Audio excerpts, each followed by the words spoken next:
Boa tarde a todos. Sou Mara Fernandes, diretora de Ações Estratégicas do Hospital de Câncer de Londrina e também sou vice-presidente da Associação Brasileira de Instituições Filantrópicas de Combate ao Câncer, ABFIC. E atuo há 40 anos na área de combate ao câncer através da participação ativa junto aos conselhos municipais, estaduais e federais. Acredito que, como os colegas aqui presentes, nunca antes passamos uma situação que envolvesse tantas questões como a pandemia Covid-19 nos trouxe. A nova dinâmica nos levou a um alto nível de vigilância e nos exigiu um tempo de resposta quase que invisível a olho nu.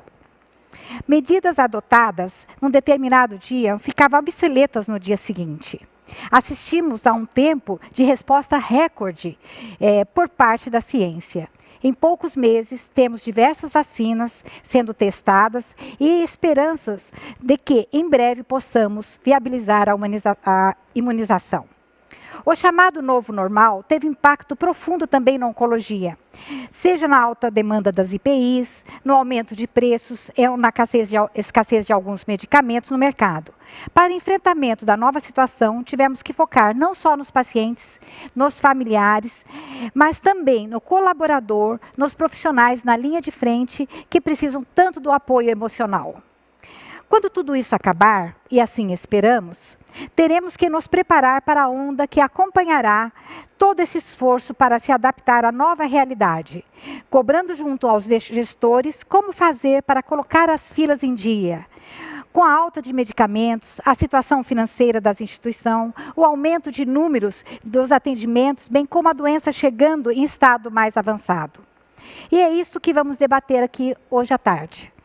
Seguimos com a segunda leva de debate neste primeiro dia do 7º Congresso de Todos Juntos contra o Câncer. O tema será abordado nesta sala é pós-coronavírus. Como ficará a atenção oncológica?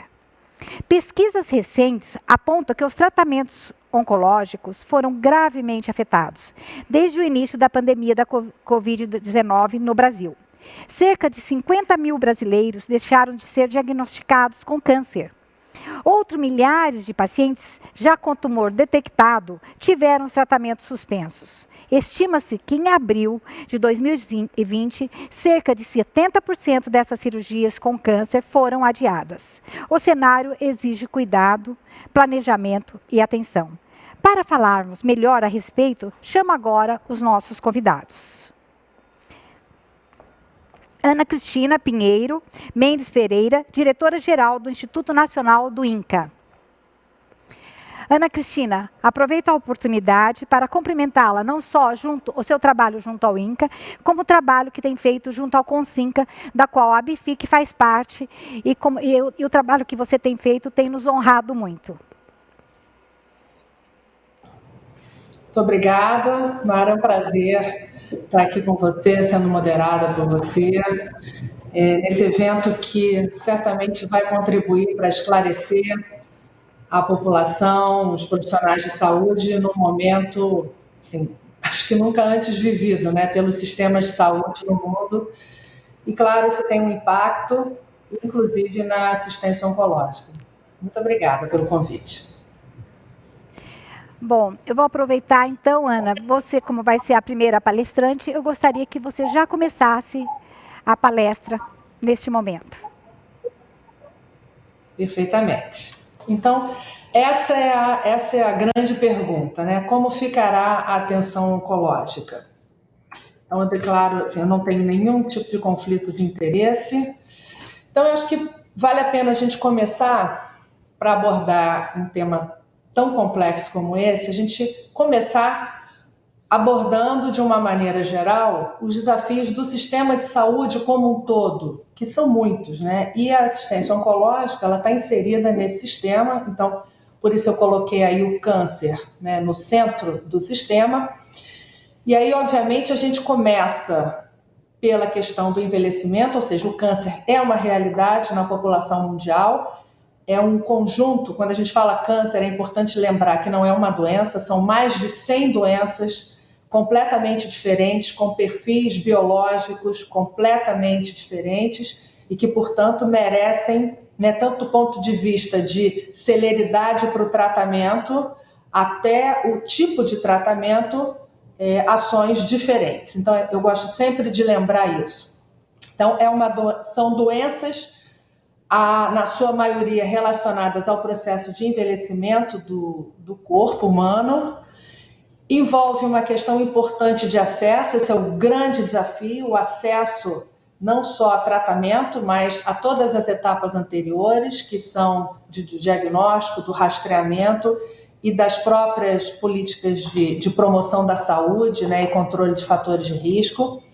A questão da prática médica, que é muito variável no nosso país, na verdade, é chavão, mas é importante sempre lembrar que são vários Brasis, diferentes realidades regionais no país, que impactam, inclusive, na prática médica, alguns centros com alta taxa de incorporação tecnológica e opção por determinadas linhas de tratamento, mas isso é uma realidade, e outros, né, com muito pouco acesso a tratamentos básicos. A questão da judicialização, que é uma tendência mundial e que é muito grave porque desestrutura e inviabiliza muitas vezes qualquer planejamento das ações em saúde, especialmente no tratamento do câncer e das doenças, né, que envolvem alto custo no tratamento. Então, a judicialização entra aí como um player muito complicado. Obviamente, existe sempre, né, a cumplicidade, digamos, de grupos corporativos com elevadíssimo interesse financeiro, né? Existe toda uma estrutura montada que se beneficia da judicialização, então precisa sempre ser contemplado.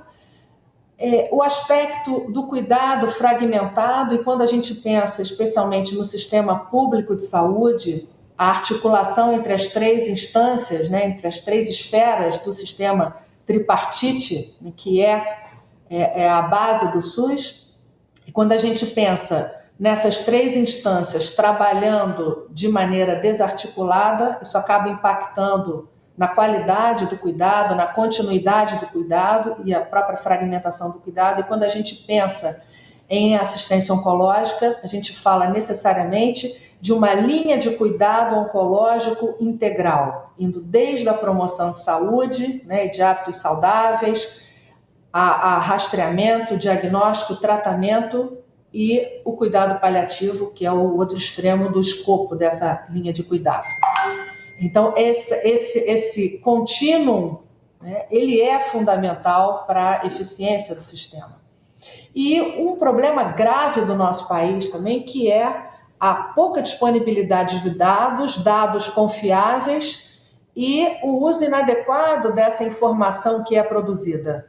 Até porque não existe planejamento em saúde sem dados confiáveis. Então, esse é um tremendo desafio ao nosso sistema. E tudo isso gera, obviamente, um aumento nos custos, que existe normalmente os tratamentos ligados, então, desde a promoção da saúde, prevenção, a dizer, a prevenção é barato. Não, as ações para organizar, né, em termos de políticas públicas, a política de prevenção, né, controle de fatores de risco, isso tem um custo.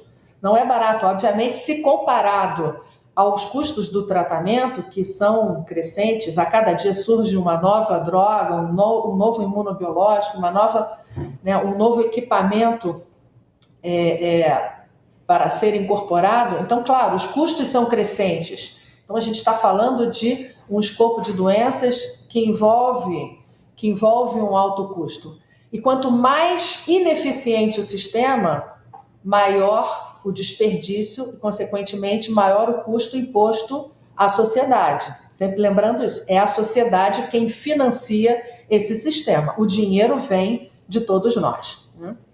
Então, quando a gente pensa na pandemia, como se já não bastasse toda essa dificuldade, vem esse agente viral, biológico aí, terrível, que já causou, a gente vai bater, acho que a marca aí de 3 milhões de mortes no mundo. Então, É um tremendo desafio que desestruturou, e como a Mara bem mencionou na abertura dela, gerou um tremendo desconhecimento, quer dizer, decisões que precisam ser tomadas e mudadas a 24 horas. Então, é um apelo grande à demanda por conhecimento científico, por estudos de qualidade, com alto nível de evidência. Isso é impossível numa situação como essa, em que as decisões precisam ser tomadas de maneira emergencial, em cima de situações nunca antes vividas pelas instituições, pelos sistemas de saúde, pelos governos, né? Então, é um momento de incertezas e eu desconfio de qualquer um que chega muito, muito cheio de certeza. Eu não confio nessas pessoas, né?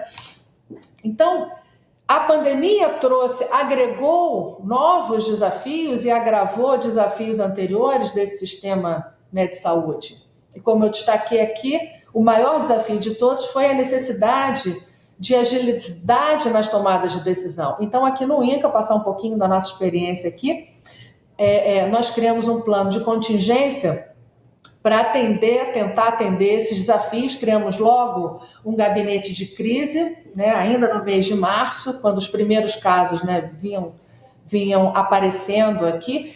E o interessante é que, ao contrário do que se imaginou inicialmente, a gente achou que a contaminação viesse pelos pacientes na nossa instituição. Não, na verdade, a contaminação ela se iniciou pelos profissionais de saúde que trabalham no INCA e trabalham em hospitais, né, da rede privada, porque a Covid-19 ela entrou no sistema de saúde pela medicina privada.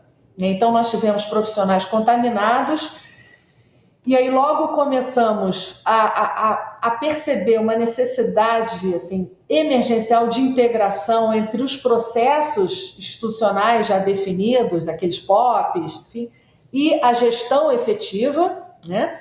Começamos a ter baixas, né, de recursos humanos, então absenteísmo, níveis altos de absenteísmo, se contrapondo a um aumento da demanda e com base numa portaria emitida pelo Ministério da Saúde, em março ainda, a portaria 428, que definiu acertadamente que a atenção oncológica e as doenças cardiovasculares teria que ser mantida, não poderia ser interrompida.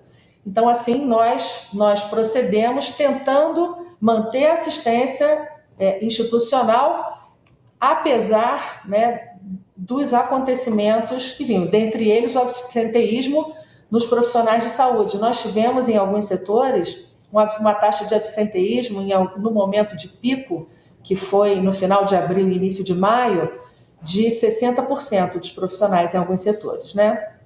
Em contrapartida, observando um aumento da demanda, né? Inclusive da demanda por profissionais especializados, que normalmente já é o perfil de profissional da nossa instituição, né? O conhecimento científico limitado, como fazer o manejo desses pacientes, como oferecer segurança para a continuidade do tratamento desses pacientes, né?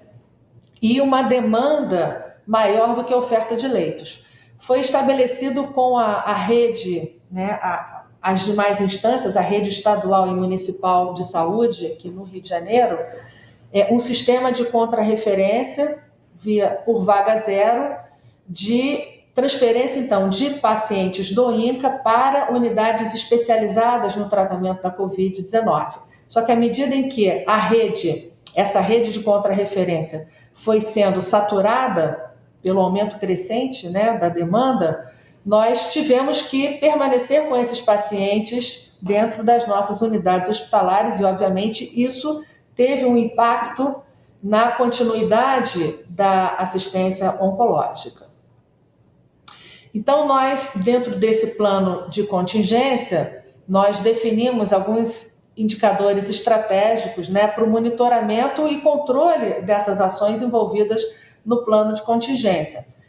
Então, nós desenvolvemos três grupos de indicadores, um focado na vigilância em saúde, né? Então, o monitoramento de confirmação, de taxa de confirmação. Nós passamos a ser um centro de diagnóstico de Covid, credenciado, né, pelo próprio Ministério da Saúde. Então, nós passamos a testar pacientes dentro do INCA, nas nossas plataformas, né, de PCR viral, e monitorando esses pacientes contaminados e pacientes suspeitos. Um segundo grupo de objetivos dentro da assistência ao paciente oncológico. Então, o percentual de redução, por exemplo, de cirurgias, nós chegamos a ter, no pico, uma redução de até 70%, né, das cirurgias. Quimioterapia, é interessante, não houve impacto na quimioterapia, pelo contrário, houve até um leve aumento, uma tendência de aumento, e na radioterapia nós tivemos um pequeno impacto. E o terceiro objetivo, focado na saúde do trabalhador. Então, o monitoramento, a testagem dos funcionários, tanto de todos os vínculos, servidores, terceirizados, bolsistas, residentes médicos, multiprofissionais, né? E o monitoramento dos afastamentos, né, dentro do previsto na lei, na portaria, desses funcionários do grupo de risco, enfim. Então, tudo isso foi organizado e esses indicadores passaram a ser monitorados. Nós desenvolvemos um BI, quer dizer, em tempo real, e aqui está um exemplo, eu trouxe aqui, então aqui vocês podem observar, é um monitoramento desde o mês de abril, que foi quando foi estruturado esse BI. Aqui mostra exatamente, né, o pico de pacientes que foram testados. Então, nós testamos quase 2.000 pacientes, num total de 3.000 testes realizados dentro do INCA. Então, foram 2.000 pacientes e 1.000 funcionários. Desses praticamente 2.000 pacientes, 323, né, testaram positivo. O pico aqui mostrando, né, no mês de maio, e hoje, dentro da realidade, assim, mostrando uma redução drástica, né, na taxa de pacientes positivos. Nós adotamos também uma política de testagem pré-operatória, e no primeiro dia foi curioso e nos deu assim, a dimensão, né, da pandemia, que então a primeira leva de pacientes que seriam testados com vistas à realização da cirurgia programada, no primeiro dia foram 13 pacientes testados. Dos 13, 11 testaram positivos. Então, com isso, obviamente, por uma questão de segurança, até porque uma das poucas evidências que surgiram, né, nesse curto período de tempo foi o aumento importante da mortalidade pós-operatória em pacientes que evoluíssem com a Covid-19 no pós-operatório, a mortalidade sendo superior a 40%. Então, nós adotamos essa estratégia de testagem pré-operatória com vistas à segurança do paciente e da própria equipe, né, de profissionais de saúde envolvidos.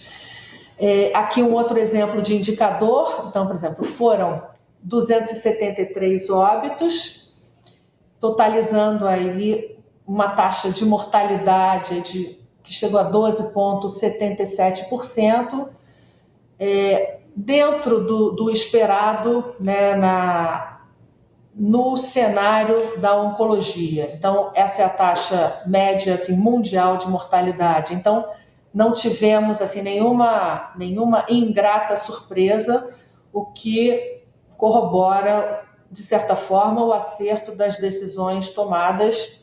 E eu insisto, com muita dificuldade, com muito vai e vem, decide, muda em 24 horas, tentamos uma estratégia, é basicamente método empírico, né?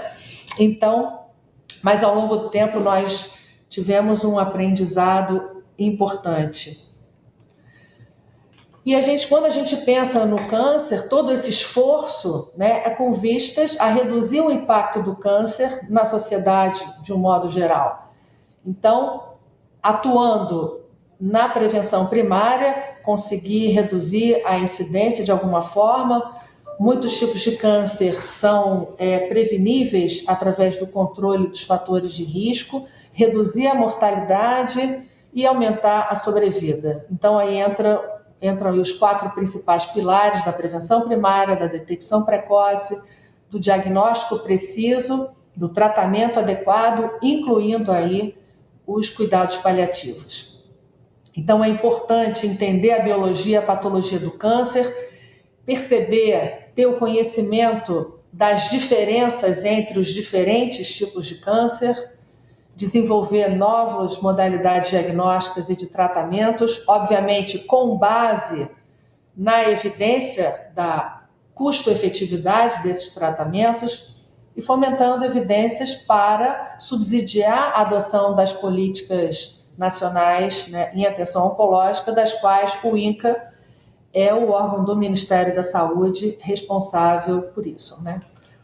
E fomentando aí, obviamente, os estudos de pesquisa básica, translacional, clínica, né, norteando aí essas políticas. E aí vem a pergunta, claro, o coronavírus mudou esses desafios? Não, não mudou. O coronavírus, o que a gente detecta é exatamente a permanência dos desafios, então, a necessidade de se manter essa visão da linha de cuidado do câncer, linha de cuidado oncológico integral, com o foco nos fatores de risco, detecção, diagnóstico e tratamento, monitoramento e tratamento e os cuidados paliativos, e avaliar os desfechos, avaliar a qualidade dos tratamentos, porque, sem dúvida nenhuma, e a judicialização está aí para provar isso, muitos dos tratamentos são, muitas vezes, obtidos por via judicial, são absolutamente equivocados do ponto de vista técnico, não agregam nenhum benefício aos pacientes, muito pelo contrário,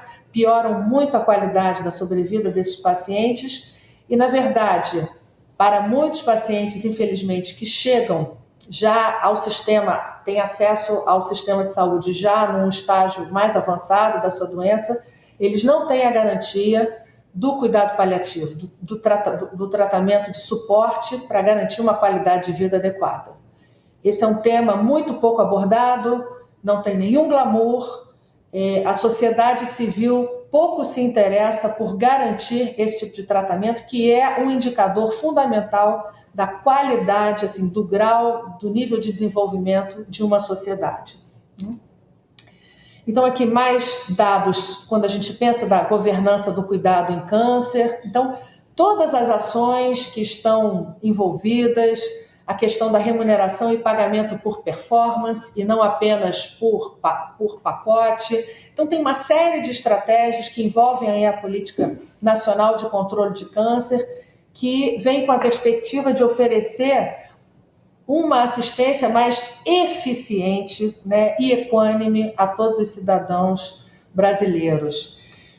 Então, para resumir, quando a gente pensa em otimizar a assistência oncológica, que é o fundamental nesse período pós-pandemia, que aí virá, primeira forma, já fui perguntada várias vezes em relação a isso, como garantir a assistência a todo esse passivo de pacientes que precisou ficar afastado do sistema, né, de saúde por questões de segurança, por medo, por dificuldade das instituições de saúde em conseguir garantir a continuidade da assistência. A resposta primeira é essa: é obedecer aos protocolos e diretrizes de prevenção, de rastreamento e tratamento.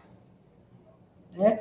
Isso é fundamental. Então, quando a gente pensa em garantir, exemplo, câncer de mama, está vindo aí o Outubro Rosa, como garantir, né, a assistência oncológica ao câncer de mama? Primeiro lugar, é respeitar as diretrizes mundiais e do Ministério da Saúde em relação à periodicidade dos exames, ao público-alvo nos exames. Então, esse é o grande diferencial. É isso que vai permitir ampliar o acesso e não incluir pacientes que não estão no escopo das diretrizes de rastreamento e de tratamento. Então, quando eu falo também obedecer os protocolos e diretrizes de tratamento, é tratar quem tem que ser tratado da maneira prevista pelo protocolo. E não querer trazer aquele medicamento de última geração que custa $50 mil a dose ou $450 mil o tratamento e que não mostra nenhuma evidência científica de que efetivamente agrega benefício e aumento da sobrevida desses pacientes. Então, se nós nos mantermos ligados aos protocolos e às diretrizes previstas, que são públicas, estão aí, né, em todos os manuais e cartilhas, né, dentro do que já é incorporado, inclusive no Sistema Único de Saúde, nós vamos conseguir expandir o acesso da população num momento tão difícil como esse. Uma outra estratégia, certamente que virá, é a incorporação definitiva de soluções que foram criadas nesse contexto, né, de exceção da pandemia, com o objetivo de agilizar e capilarizar tanto o monitoramento da assistência oncológica, das ações feitas, quanto o atendimento ao paciente. Então, por exemplo, a telesaúde é uma realidade, não tem volta. Então, com a teleconsultoria, por exemplo, pareceres entre profissionais, entre especialistas. Então, eu não preciso ter um superpatologista especializado em câncer na região amazônica ou num determinado município, né, do sertão, quando eu posso usar a teleconsultoria para uma análise, para um diagnóstico mais preciso, análise de uma imagem radiológica, pareceres de profissionais especializados naquele tipo específico de tumor, sem ser necessário o deslocamento do paciente até a unidade, quer dizer, às vezes, né, viajar de uma região para outra, de um Brasil enorme, de um país enorme como o nosso, o desenvolvimento do BI em tempo real, fazendo monitoramento, né, desses resultados das ações implementadas, o projeto Lean, que é um projeto incrível, né, que está entrando nas unidades federais, por exemplo, via PROAD, que visa, sem aumentar o número de profissionais e sem aumentar os custos, conseguir otimizar os processos e, com isso, reduzir custos, aumentar a eficiência, né, das instituições em vários setores, nas emergências, no centro cirúrgico, nas unidades de internação, nas unidades de terapia intensiva, e a implementação da política de testagem. Então, a Covid-19 veio para ficar, por enquanto, independente do pico da pandemia, nós teremos que aprender a conviver com pacientes chegando, pacientes se contaminando, a sociedade vai ter que se habituar com isso e incorporar todos os hábitos de higiene educativos, né, que nós desenvolvemos nesse período e adequar as unidades, assim, à presença perene de pacientes positivos ou suspeitos, até que esse suspeito se confirme como positivo ou como negativo, porque a perspectiva de uma vacina ainda não é uma realidade para esse ano, tem uma corrida enorme, mais de 100 vacinas sendo testadas mundo afora, mas nenhuma se mostrou realmente viável para o curto prazo, né? Tomara que a gente consiga, mas nós precisamos adequar as unidades, então separar leitos de isolamento e não parar, né, o mundo por conta dos casos que continuarão a chegar. Então, nós vamos precisar a aprender a viver na presença da Covid, como convivemos com várias outras doenças, inclusive infecto-contagiosas, né, no nosso meio. Obviamente, nenhum sistema que é tripartite, que envolve 3 instâncias, funciona sem essas instâncias estarem muito bem integradas. Essa integração é fundamental, ainda mais numa hora como essa. Então, atenção primária, atenção secundária e atenção terciária especializada, né? Tudo isso vai resultar certamente na otimização das agendas, na expansão da assistência, do acesso da população, independente do momento, né, da linha do cuidado oncológico, então, quer seja no rastreamento, quer seja no diagnóstico, no tratamento. Também a otimização dos desfechos, fica esse grande aprendizado, nós precisamos produzir dados de qualidade e a partir desses dados, de resultados, nós revermos as nossas políticas, os protocolos, as diretrizes terapêuticas e certamente otimizar os custos, porque não há dinheiro novo, não virá dinheiro novo, o dinheiro disponível para a melhoria das ações virá da otimização da utilização dos recursos financeiros vigentes. Isso tudo vai produzir eficiência do sistema e certamente o grande benefício à população. Então, é do limão que se faz a limonada. Na verdade, uma pandemia como essa precisa ser vista como uma tremenda oportunidade para corrigir distorções, falhas históricas, crônicas de um sistema de saúde, especialmente um sistema de alta complexidade como o SUS, mas que, sem dúvida nenhuma, fez, faz e continuará fazendo a diferença na assistência à saúde da população brasileira. Muito obrigada. Obrigada, Ana. Queria ter a oportunidade agora de fazer uma pergunta para você. Você já nos respondeu várias questões, né? Acho que você já se adiantou. Até eu tinha pensado em conversar com você, perguntar sobre telemedicina e teleconsultoria. Você já nos deu a resposta, mas eu queria fazer uma pergunta especial. O que você acha sobre o legado dos equipamentos que a pandemia vai nos deixar? Pode, de fato, ser aproveitado pela assistência oncológica? Os tomógrafos, os respiradores? Com certeza. Obviamente, foram comprados, talvez por N motivos, não vou entrar no mérito dessa questão, mas houve certamente um superdimensionamento e fato é que muitos desses equipamentos que foram comprados, na verdade, ainda nem chegaram, porque muitos são importados e houve uma parada mundial, né, de fornecimento de tudo, de insumos de um modo geral, né, inclusive da indústria de equipamentos. Mas certamente muitos desses equipamentos que ainda vão chegar, eles certamente poderão vir a substituir. Então, por exemplo, na nossa estratégia aqui está a atualização do nosso parque radiológico e de radioterapia. E eu acho que isso vai ter utilidade para o país inteiro, né? Várias instituições vão ter oportunidade de aprimorar, de renovar os seus parques tecnológicos a partir dessas aquisições que foram feitas em função da pandemia.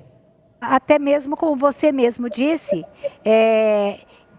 são desafios e nós tomamos medidas e às vezes nem era necessário fazer tanta compra de equipamentos, né? Porque logo depois se viu a mudança da forma do tratamento. Mas eles agora são muito possível, eu acho que na parte da oncologia, eu acho que eles trariam um grande benefício, até porque nós vamos ter uma alta demanda, né? Então é por isso que eu falei essa questão para você e eu acho que a resposta realmente foi muito boa. É isso que a gente gostaria de ter ouvido de você. Obrigada, viu? Muito obrigada pela sua participação. Chamamos agora Clarice Matias, doutora em Medicina pela Universidade Federal da Bahia e atual presidente da Sociedade Brasileira de Oncologia, SBOC, para abordar o nosso tema, pós-coronavírus, como ficará a atenção oncológica. Bem-vinda, doutora. Olá, em primeiro lugar gostaria de agradecer ao Todos Juntos contra o Câncer, parabenizar por esse evento e nós vamos conversar agora sobre o novo normal em oncologia, na atenção oncológica. Então eu vou estar passando os meus slides, então eu não tenho qualquer declaração de interesse, conflito de interesse nessa apresentação e eu vou basicamente apresentar para vocês qual é o novo paradigma em 2020 e depois quais são as estratégias de enfrentamento. Então, o novo paradigma em 2020 é que a comunidade oncológica realmente vem tentando se equilibrar entre o medo do Covid e as terríveis consequências de não se tratar o câncer de maneira adequada e no tempo adequado. Então, nós temos uma balança entre o risco de atraso do tratamento do câncer e os riscos de exposição ao Covid. As consequências, infelizmente, já são perceptíveis e nós já temos vários dados, como esses dados que foram publicados do US Medical Testing já em abril de 2020, mostrando 68% de redução de rastreamento para câncer de colo de útero, 67% de redução de painéis para avaliação de colesterol, realização de glicemias, redução em 65%. Então, nós realmente estamos retardando os padrões de rastreamento e tratamento. Esse é um outro dado da The Commonwealth Fund, mostrando uma redução de 47% nas visitas ambulatoriais oncológicas.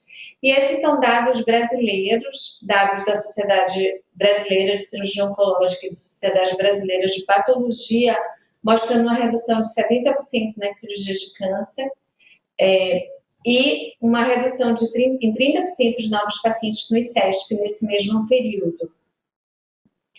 Esses são os dados do Flatiron, mostrando dados provenientes de 270 práticas oncológicas, mostrando que as consultas novas reduziram de 3 mil, tá, de 8 mil no início de fevereiro para menos de 5 mil no final de abril, uma queda de 40%, com uma redução dramática no número global de pacientes pós 9 de março, uma redução no número de quimioterapias. E vários estudos longitudinais realmente vão ser necessários para nós entendermos como esse retardo no diagnóstico e nas visitas vão modificar a mortalidade por câncer e como as contingências terapêuticas, né, vão afetar os desfechos nesses pacientes. Esses são os dados que foram publicados no The Guardian também em abril, mostrando que existe um aumento de 20% em relação aos números anuais de morte, provavelmente, por câncer na Inglaterra, como projeção desse ano. Os dados da IQVIA mostram que 80 mil diagnósticos de câncer não foram realizados em 3 meses de Covid, e esses números também têm aumentado. E aqui nós temos uma pesquisa que foi recentemente mostrada pela SBOC, mostrando também uma redução em torno de 67% no número de cirurgias que não foram realizadas no período da pandemia. Quais são as estratégias, então, de enfrentamento? Qual é esse novo normal?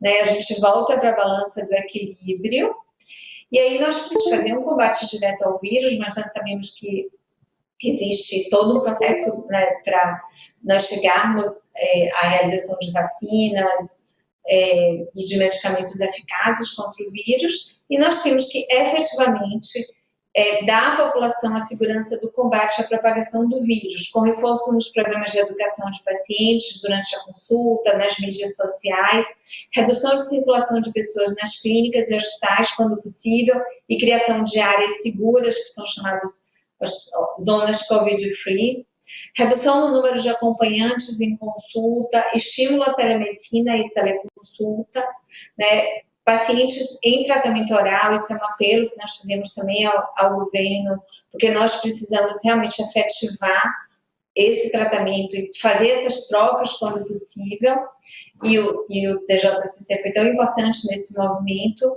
e avaliar a possibilidade dessas conversões, ou então de você conseguir dar férias de tratamento nesses períodos, ou então espaçar mais o tratamento. Então, na verdade, nós precisamos fazer avaliações individuais, caso a caso, priorizar tratamentos adjuvantes em doenças de alto risco, fazer tratamentos paliativos com discussões individuais para esses pacientes e fazer essa estratégia, tá, de processo decisório baseado no risco de Covid por cidade, juntamente com o risco, né, de piora do tratamento oncológico, de não realização do tratamento oncológico para aquele paciente específico. Isso é extremamente importante. Aqui nós temos o sancionamento da lei de telemedicina, que é extremamente importante, principalmente para dar conforto a pacientes em segmento, então pacientes novos que vão iniciar novos tratamentos. A SBOC recentemente promoveu uma live sobre telemedicina e oncologia durante a pandemia, né, o que o médico precisa saber. Aqui nós temos vários movimentos da ASCO também em relação à Covid, que valem a pena serem consultados. Essa comunicação também é realizada pela SBOC, com o especial coronavírus, que tem tido um recorde em termos de acesso. Aqui nós temos uma produção científica específica também para o câncer de mama, que é o tipo de câncer mais comum em mulheres. E aqui nós temos uma pesquisa que é um Covid-19.1, na qual nós estamos mapeando, né, para melhor conhecer o impacto da pandemia do coronavírus em pacientes oncológicos. É uma pesquisa que foi aprovada pela CONEP. Nós temos uma campanha que foi recentemente lançada, uma campanha contra o câncer e sem Covid, que tem como objetivo evidenciar que o oncologista clínico está pronto para ajudar esse retorno seguro dos pacientes ao tratamento, com sugestões de condutas técnicas, informações relevantes aos associados e orientações para pacientes. Nós temos também um cuidado com o nosso oncologista, para que ele se sinta resguardado. Nós temos feito uma série de lives, uma série de contextos, para que o paciente, para que o médico que cuida do paciente possa se sentir mais seguro. E então as mensagens para casa são criar planos para manejo de crise com comunicação eficiente entre pacientes e staff, priorizar tratamentos, isso é importante, proteger pacientes, proteger o seu staff, superar o momento e tomar as individuais para cada paciente, tendo em mente um processo de decisão estruturado. Nós não sabemos quanto tempo a pandemia vai durar, o que vai acontecer nos próximos meses e como é que nós podemos preparar realmente nossos serviços. Como alguém já falou, é uma bicicleta que nós estamos mudando, né, a roda, trocando a roda com ela em andamento.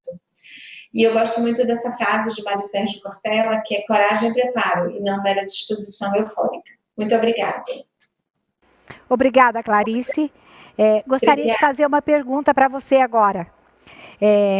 Como fazer para que todas as ideias das sociedades médicas chegarem ao serviço de saúde, ou seja, na ponta da assistência? Como deveremos fazer? Eu acho que tem que ser através de um processo de educação mesmo, né? Uma educação global. E vocês nos ajudam muito em relação a esse processo de educação. A mídia tem nos ajudado bastante, dando espaços bastante frequentes em relação a esses processos decisórios. E o engajamento das sociedades também com seus membros. Obrigada, Clarice.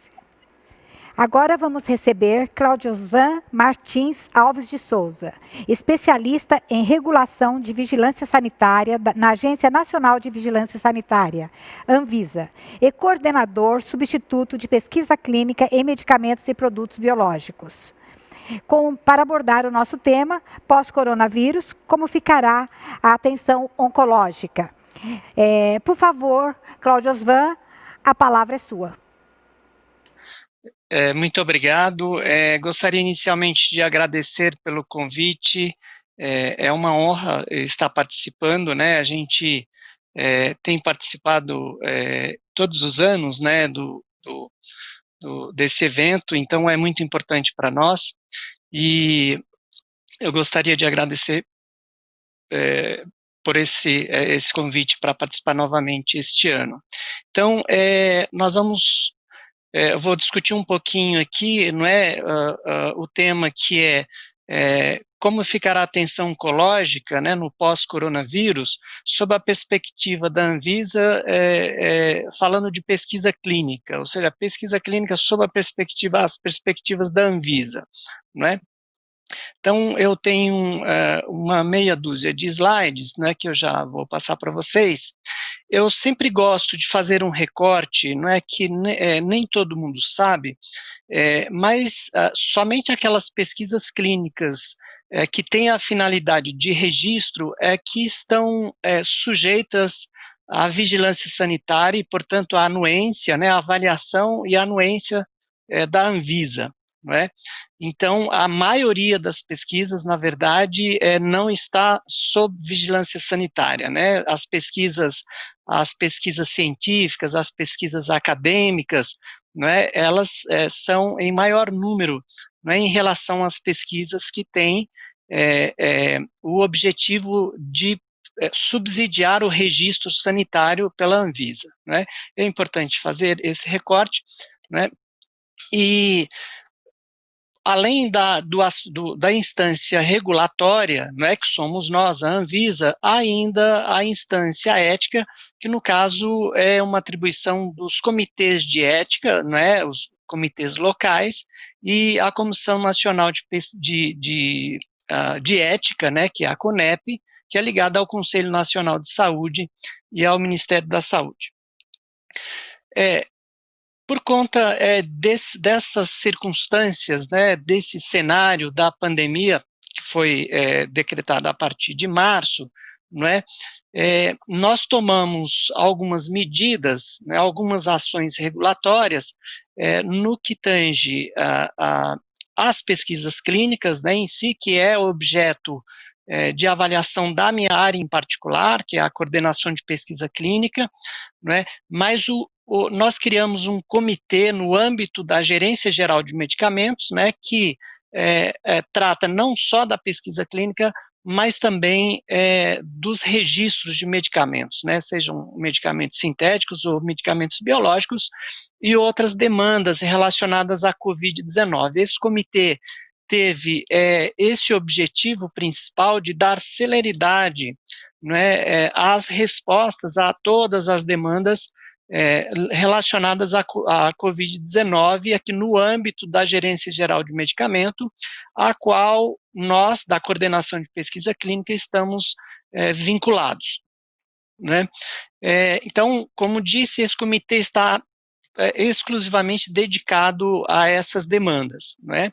E vimos, nós estabelecemos um prazo muito desafiador para as respostas a essas demandas. Aí eu falo, no caso de pesquisas clínicas, por exemplo, nós estabelecemos que daríamos uma resposta em 72 horas após a submissão formal do processo aqui na agência, né? Para isso, nós tivemos que criar uma dinâmica diferente, não é? Criar uma estratégia diferente, que foi fazer uma avaliação prévia, não é? Uma avaliação antecipada, preliminar, de todos os documentos que compõem um dossiê de pesquisa clínica, não é? Então, nós pedimos, nesse período todo, e continuamos ainda, nós pedimos que os patrocinadores de pesquisas clínicas, as ORPCs, nos encaminhem por e-mail ou em alguma plataforma todos os documentos, né, do DDCM, né, o famoso DDCM, que é o dossiê de desenvolvimento clínico do medicamento, encaminhem primeiro por e-mail, né, assim esse comitê, que é formado por servidores especialistas aqui da COPEC e de outras áreas também, principalmente as áreas de registro, para que a gente possa fazer essa avaliação prévia, não é? E já fazer resolver as questões mais relevantes, né?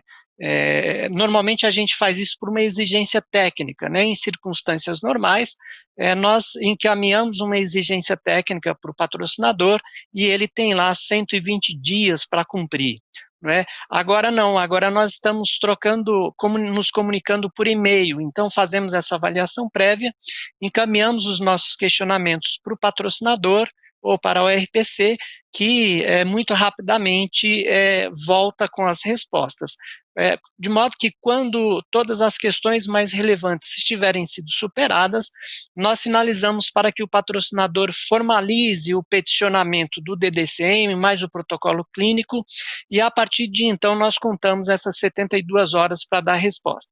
Então, tem sido um esforço muito grande, um desafio enorme, né? Nós temos intensificado muito a nossa comunicação, a nossa interação com as empresas, né, tem sido diária ou diuturnamente, né, muito frequente, por e-mail, por reuniões, né, por pelas tantas plataformas que temos aí, não é? E também a interação com outras agências reguladoras no mundo. Então, isso tem nos ajudado muito. As agências reguladoras de outros países também passam, não é, pelos mesmos problemas que nós estamos passando, né? Então a gente tem tido a oportunidade de fazer várias discussões em relação aos protocolos clínicos.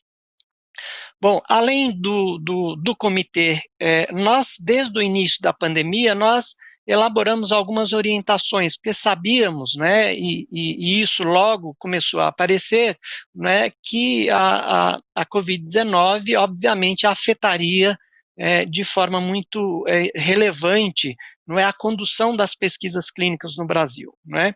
Então, muitas delas foram interrompidas, não é, temporariamente, algumas foram encerradas, né, antecipadamente, né, justamente por uma série de dificuldades, né, que nós conhecemos, por exemplo, por conta do isolamento, né, da quarentena, de modo que os participantes, os voluntários não poderiam ir aos centros, né, e também o risco dos próprios envolvidos na pesquisa clínica, os investigadores e os monitores, então todos os profissionais envolvidos na pesquisa clínica também estão sujeitos, né, expostos à contaminação pelo Covid-19, o que obviamente isso tornou-se uma das dificuldades. Tem também as dificuldades de deslocamento, né, agora menos, mas no início era muito mais evidente, né, o deslocamento dos profissionais para os centros, enfim, e outro aspecto muito importante é que os patrocinadores, os investigadores, não conseguiam cumprir, não é, de forma integral, tudo que foi definido em protocolo clínico, não é? Por exemplo, tinha a dificuldade de fornecer o medicamento para o participante, por exemplo, né? Como é que ia fornecer nessas circunstâncias? O participante não podia ir ao centro, não é? Ninguém poderia ir à casa do participante. Então, tudo isso gerou uma série de dificuldades. Nós criamos uma série de mecanismos para permitir, não é, que isso acontecesse, né, de forma a minimizar os riscos dos participantes e também a integridade dos dados da pesquisa, né, de modo que algumas alterações como essas que eu citei não precisariam ser submetidas para a nossa avaliação, para a nossa anuência e aprovação, né. Eu fiz um recorte aqui só para a gente ter ideia do que aconteceu, agora trazendo um pouco para o universo dos medicamentos oncológicos, das pesquisas em medicamentos oncológicos. Então, eu fiz um recorte de um ano, né, contando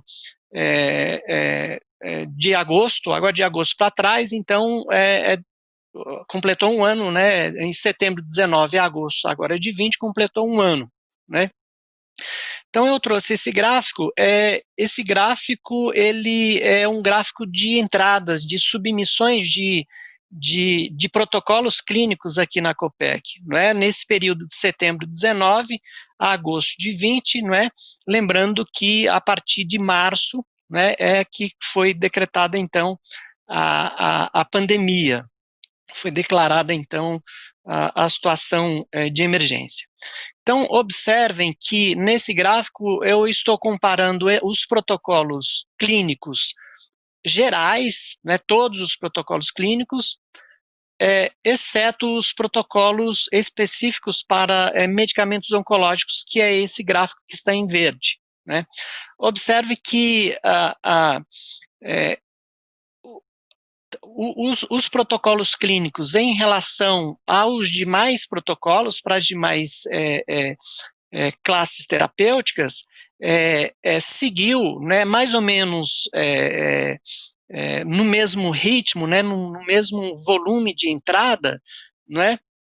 E observem que mesmo quando começou, após o início da pandemia, não só houve um aumento expressivo do número de protocolos que foram, e isso se deve muito aos protocolos para a Covid-19, as pesquisas para a Covid-19, mas observe que também aumentaram os protocolos, né, aumentaram os protocolos clínicos para medicamentos oncológicos. Chegando aí, por exemplo, né, em junho, com 13 protocolos, não é, muito maior do que o que não foi visto em nenhum mês anterior, né?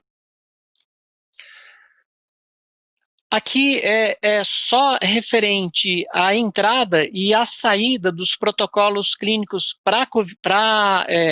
de medicamentos oncológicos, né? Então, observem, né, que nós tivemos, né, até a pandemia, né, variou bastante. Essa linha em verde é a linha de saída, ou seja, o número de protocolos avaliados, né, especificamente de protocolos de medicamentos oncológicos, né, e a linha vermelha são os protocolos, a entrada, né, de protocolos. Então, é entrada versus saída, né.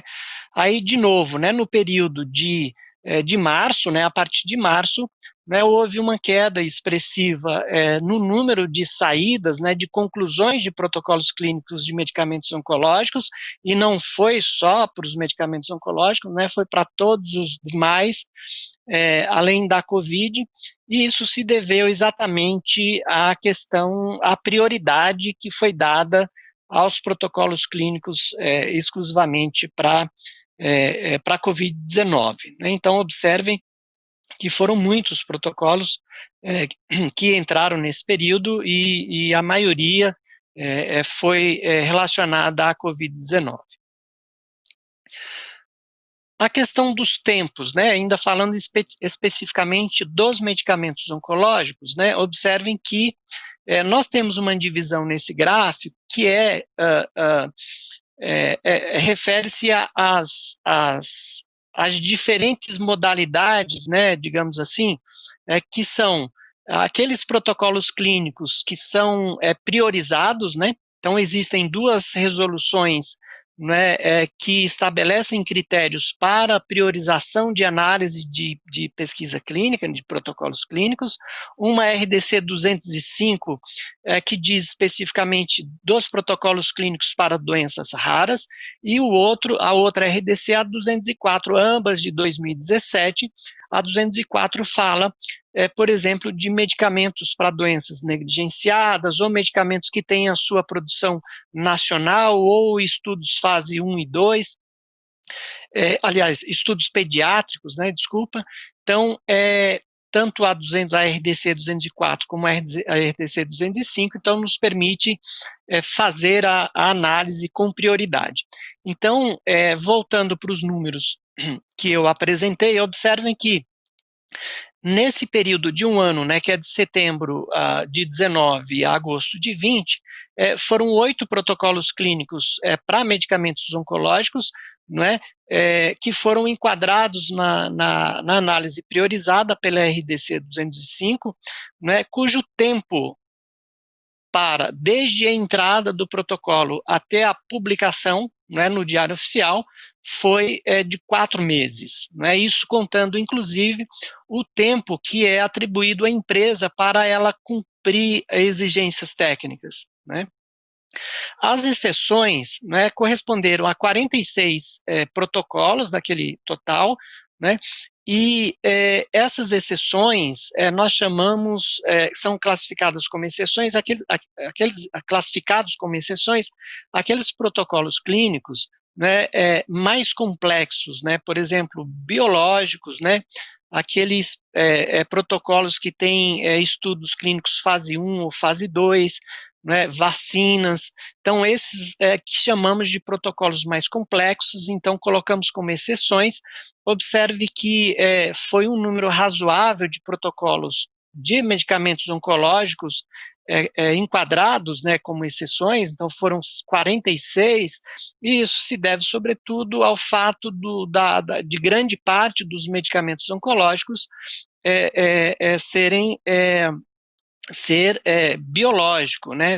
Então são classificados como complexos, são imunobiológicos, enfim, tá? Então, para esses, o tempo, nós tivemos um tempo maior, foi de 5 meses, né?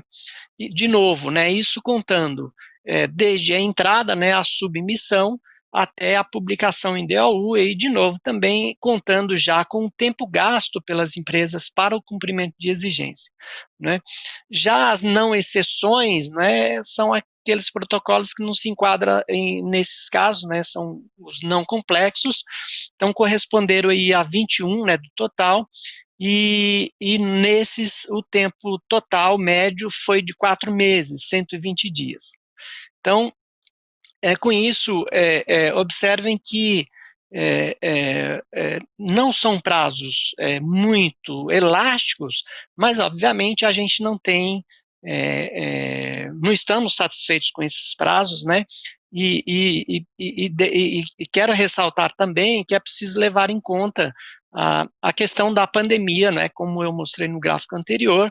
Então, nós tivemos que direcionar a nossa força de trabalho para atender de modo prioritário aqueles protocolos clínicos para a Covid-19, embora não tenhamos parado nenhuma análise dos demais processos, incluindo dos medicamentos oncológicos, mas, obviamente, a análise foi um pouco mais lenta, porque são os mesmos técnicos, e a todo momento precisava tirar o técnico de uma análise de uma outra classe terapêutica para ele poder fazer análise de um protocolo clínico para a Covid-19. Antes da pandemia, logo no começo do ano, a gente iniciou, né, uma série de discussões, inclusive com as associações, né, a Interfarma, a Sindusfarma e etc., a Abracro, justamente com o intuito, né, de revisar alguns processos, alguns procedimentos, inclusive a própria RDC 9, né, que é a nossa principal resolução, que trata de pesquisa clínica, né, e também, nesse período, nós chegamos até a publicar uma orientação do serviço que facilitava um pouco a questão da análise, né, diminuía um pouco o prazo de análise, quando o protocolo clínico atendia uma série de critérios, como, por exemplo, já ter sido aprovado por uma outra agência reguladora, que faz parte do ICH, né, que é um conselho internacional do qual o Brasil faz parte, né, como membro, né? Então, essas agências utilizam dos mesmos mecanismos, né, dos mesmos guias, então fazem uma análise muito parecida com a nossa, da Anvisa. Então, para alguns aspectos, por exemplo, de qualidade, né, análise da parte de qualidade dos dossiês, então nós criamos esse critério, né, que caso já tivesse sido aprovado por uma dessas agências que fazem parte do ICH, que nós não faríamos novamente essa análise aqui, né, de modo que isso nos permite nos dedicar aos protocolos clínicos, que são, de fato, não onde a gente tem que focar os nossos esforços, direcionar os nossos esforços. Bom, então era isso que eu tinha para falar, né, eu gostaria de agradecer novamente, reiterar aí o agradecimento pelo convite, né. Então, estamos à disposição aqui na agência, né, com todas essas plataformas agora nesse novo normal. Então, os nossos canais continuam abertos, né, para discutir, para orientar e, obviamente, construir, não é, os novos regulamentos, né, criar um ambiente regulatório que seja favorável à pesquisa clínica no Brasil, não só para a pesquisa clínica de medicamentos oncológicos, mas também para todos os demais, né, as doenças raras, enfim, todas as pesquisas clínicas são muito importantes, na medida, inclusive, que muitos pacientes têm na pesquisa clínica a única chance de acesso às novas tecnologias, às inovações na área de saúde. Então, muito obrigado a todos e permaneço sempre à disposição. Obrigada a você, Cláudio Osvan. Cláudio Osvan, neste período de pandemia, as pesquisas clínicas tiveram a burocracia reduzida e o tempo de aprovação acelerado. Você acha que poderemos utilizar esta mesma estratégia para o câncer futuramente? Então, com certeza. É preciso ressaltar, quando a gente fala da burocracia, né, às vezes dá a se entender que é algo absolutamente desnecessário, que é a burocracia pela burocracia, né? Na verdade, nós, com a criação desse comitê, obviamente nós tivemos que fazer um esforço extra, né, porque a nossa equipe é a mesma, né, que avalia a Covid-19, que avalia os oncológicos, que avalia todo o resto. É uma equipe pequena, mas que se dedicou bravamente e continua se dedicando muito diuturnamente, né, para dar conta, para dar respostas nesse momento a essa emergência pública que é a Covid-19. Agora, estamos tendo uma curva de aprendizado muito importante. Então, é claro que né, com essa nova dinâmica, nós percebemos que há muito espaço, que há uma margem muito importante, que podemos sim melhorar, né? Talvez essa orientação que eu citei, por exemplo, de reconhecimento de algumas análises é um exemplo desses, né? Então eu acho que a gente certamente sairá da pandemia com muito aprendizado e isso com certeza vai ser revertido, com certeza, na revisão dos regulamentos e como resultado nós teremos redução de prazo, não tenha dúvida disso. Obrigada, contamos com isso. My name is Kerry Adams and I'm the CEO of the Union for International Cancer Control based here in Geneva, Switzerland. And I'd like to say thank you to the organisers for giving me a platform to talk about global cancer control during the time of the COVID pandemic and crisis. It has indeed been a very challenging few months for the world, challenging for people like myself and our families, our friends, our colleagues, but also for the cancer community and particularly patients. I've been asked to talk for about 10 minutes on what I think have been the consequences of COVID on cancer control globally. And I'd like to break down my commentary into 4 areas. The first area, I'll talk about what we've learned about the issue of prevention as a community around the world, given that prevention is so important to avoid cancer in our lives. I'll then talk about the treatment and care challenges we've had during COVID and what learning points we have for the future. Thirdly, I'd like to talk about the way in which governments have responded to the COVID crisis and what we can learn from that response and a whole of society response to cancer control and other non-communicable diseases in the future. And finally, I'd like to talk about global governance and what this all means for global governance of health issues and the role of the World Health Organization, which is just around the corner here in Geneva.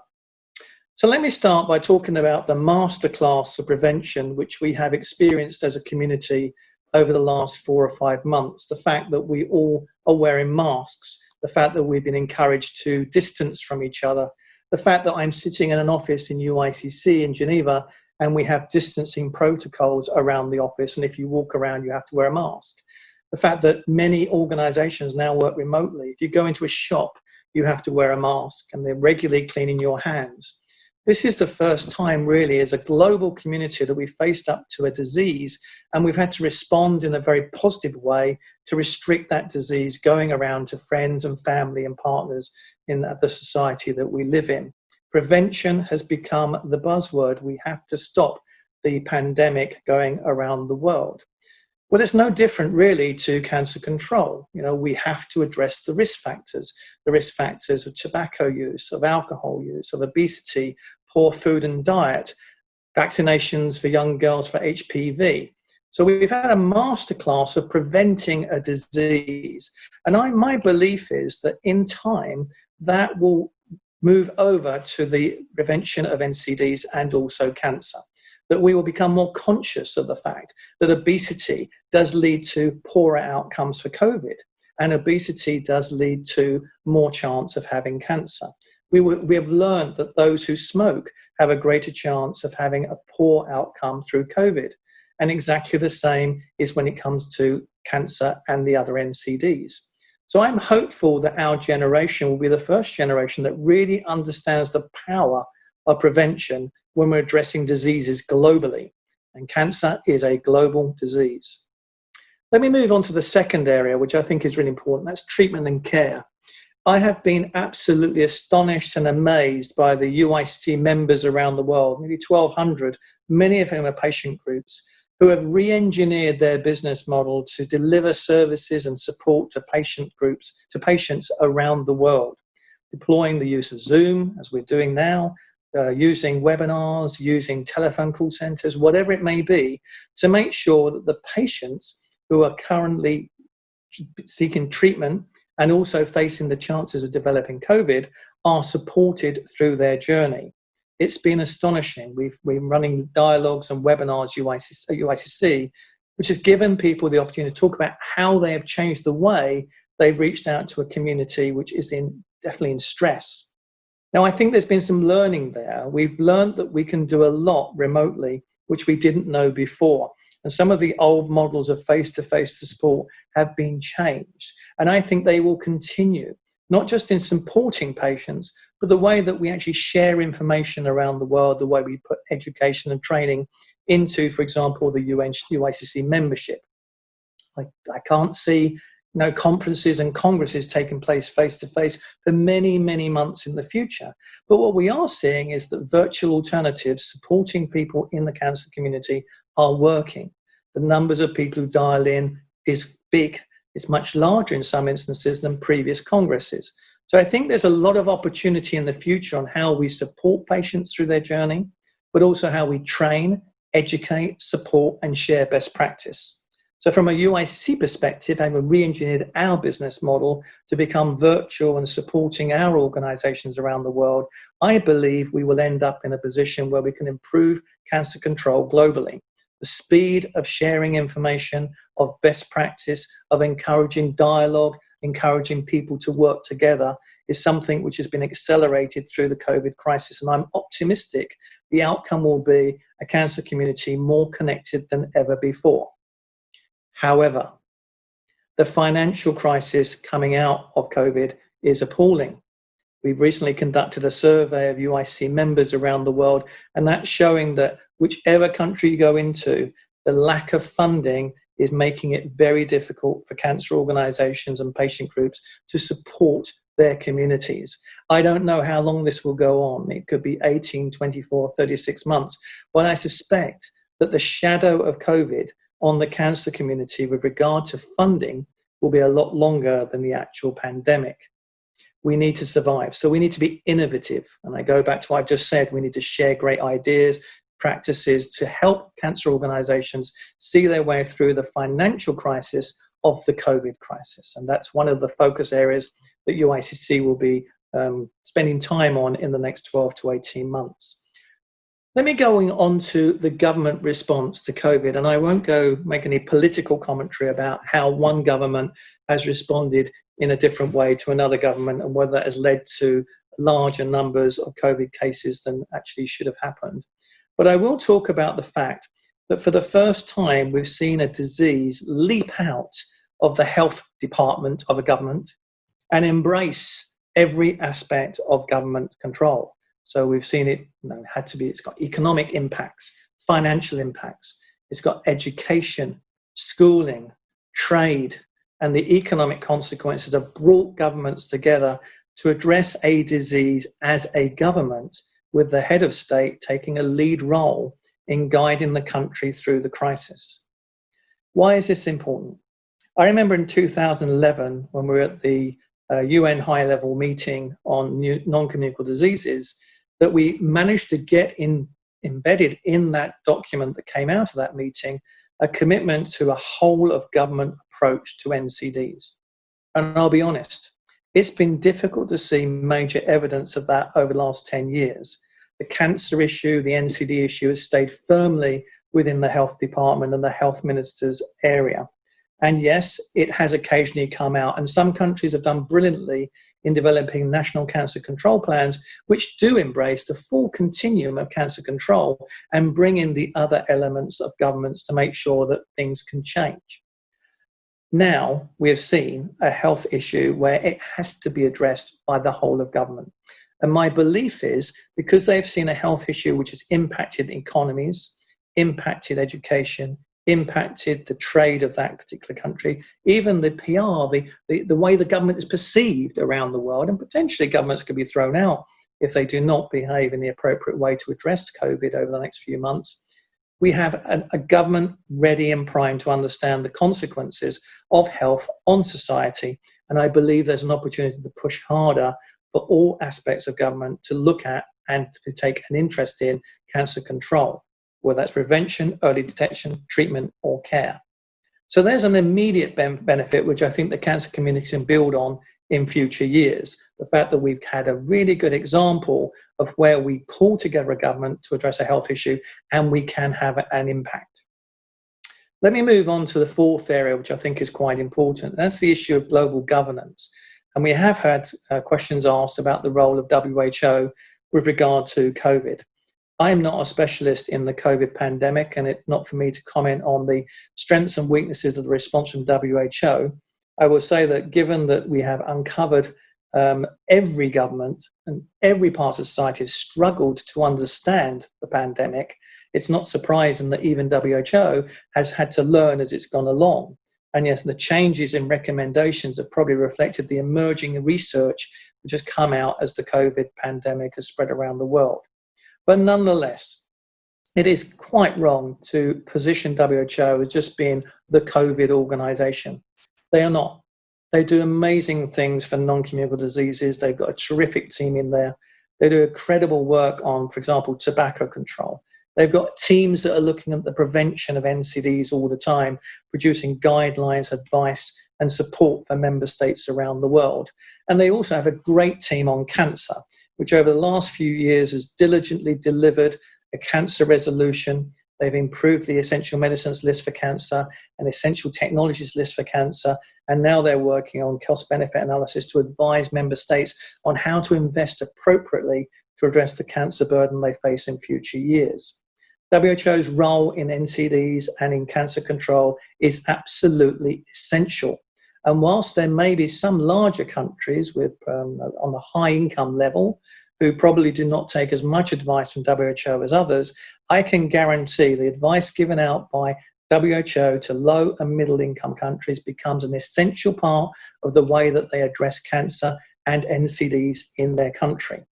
So for me, the role of WHO is going to be reinforced through this. I believe we'll get through the other side and see a reinvigorated role for control of diseases centrally, and there is no alternative to a WHO.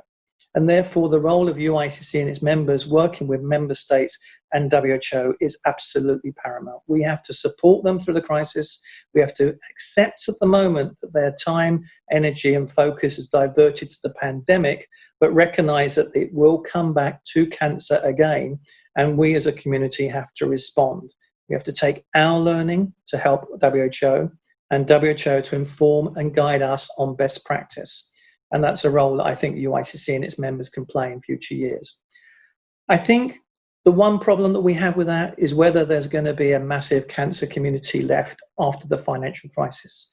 And I can assure you from a UIC perspective that we will do everything we can possibly to ensure that we as a community thrive post the economic consequences of the COVID crisis. So in summary, where do I think we are? I think the UICC members around the world have done brilliantly supporting cancer patients through the journey whilst we've had COVID. I have great admiration for all of those who have put their own lives at risk in order to support others to make sure they get the treatment that they require. And I really am very, very supportive of all those individuals who've worked in the health sector during this crisis and have supported patients through their cancer treatment and care. I think the patient groups have adapted their way of delivering services to patients through that journey, and we should admire the way in which they've adopted new technology to make sure they can reach into the lives of people who have cancer and their families to support them. And I can see that continuing. I see governments responding to a health issue like they've never done before, not certainly during my lifetime. And I hope that that is a continuation right through the next few years, where we see more investment in universal health coverage, more investment in health infrastructure, more investment in prevention. And the early signs are that people are becoming aware of the issues of obesity and smoking, not just on COVID, but on cancer and the other NCDs. So I'm optimistic we can move on that when we get through the COVID pandemic. And finally, I think that the UIC community will grow and it will continue to have an impact on society. So thank you very much to all of those people who are part of the UIC community.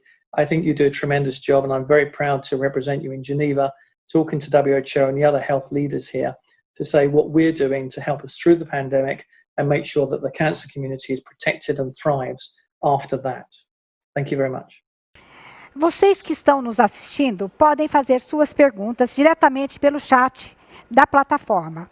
Ao final, nossos palestrantes irão respondê-las. Comente pelo Twitter ou no Facebook com a hashtag TJCC e acompanhe sua postagem no nosso debate. Nos intervalos dos painéis, aproveite para visitar a área dos patrocinadores do TJCC Social e dos desafios. Navegue na plataforma, faça network e concorra a prêmios. Muito obrigada pela presença de todos. Fiquem atentos. Os próximos painéis de hoje terão início às 19 horas. Até mais.